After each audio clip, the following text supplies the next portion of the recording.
قال الله عز وجل في كلامه المنزل وتوفنا مع الأبرار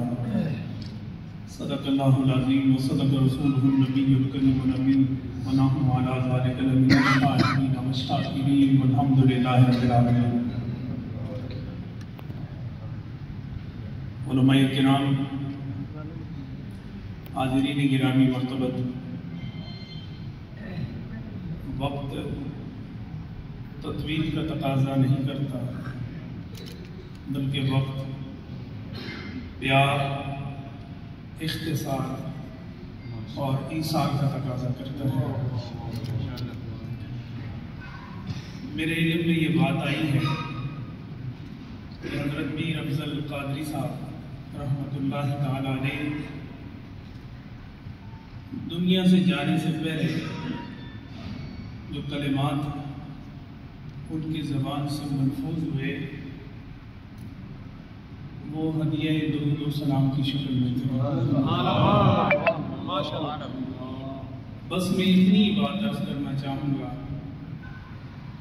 جو شخصیت پیشوائی اہل سنت، رہنمائی ملت رہی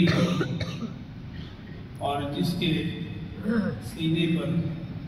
دست رسول کا فیض ہے، اس کے زبان سے قرآن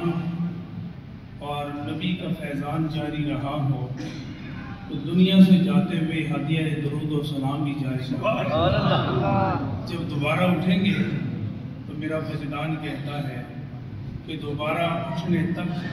ان کی قبر کی ہر مٹی کے ہر ذرے سے درود و سلام کے نغمے آلاپے جائیں گے، اور جب دوبارہ اٹھیں گے فرشتے بھی درود پڑھیں گے اور وہ بھی درود پڑھتے ہوئے اللہ پاک ان کے درجات کی بلندی عطا فرمائے اور ان کے شہزادگان یاد وقار کو ان کے دینی خدمت کے بہار سے ہمیشہ آشنا رکھے۔ وآخر دعوانا ان الحمدللہ۔ ماشاءاللہ، کتنی قیمتی گفتگو چند لمحوں میں آپ